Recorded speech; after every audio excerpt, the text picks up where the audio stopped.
Hi guys, आपका अपना channel Bharat universal में आपका स्वागत है। जैसे कि आपके सपोर्ट की हमें बहुत ज़रूरत है।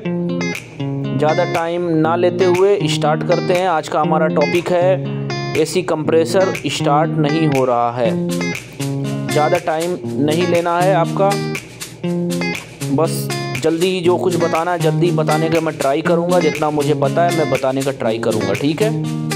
नंबर 1, उसमें चेक करेंगे पावर सप्लाई आ रहा है कंप्रेसर तक या नहीं। नंबर 2, कैपेसिटर सही है या नहीं, उसका कैपेसिटर चेक करेंगे, रन या स्टार्ट जो भी है।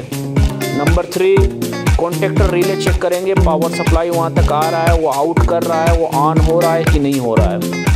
नंबर 4, कोई वायर तो बर्न नहीं हुआ है कंप्रेसर थिम्बल से या कोई लूज़ होगा वायरिंग वगैरह में।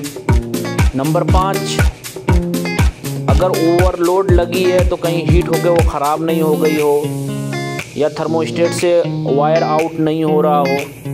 नंबर 6, लो रेफ्रिजरेंट की वजह से भी स्टार्ट नहीं होगा, क्योंकि high pressure low pressure switch जो है कट हो जाएगी, ट्रिप हो जाएगी। नंबर 7, कंट्रोल बोर्ड से पावर सप्लाई आउट हो रहा है या नहीं हो रहा है, या ये सब कुछ सही है तो कंप्रेसर अगर हाई एम्पियर लेके ट्रिप हो रहा है तो शायद आपका कंप्रेसर स्टकअप हो सकता है। स्टकअप होगा, नहीं स्टार्ट हो रहा होगा, मैकेनिकल प्रॉब्लम होगा। तो गाइस, ये कारणों से कंप्रेसर स्टार्ट नहीं होगा आपका।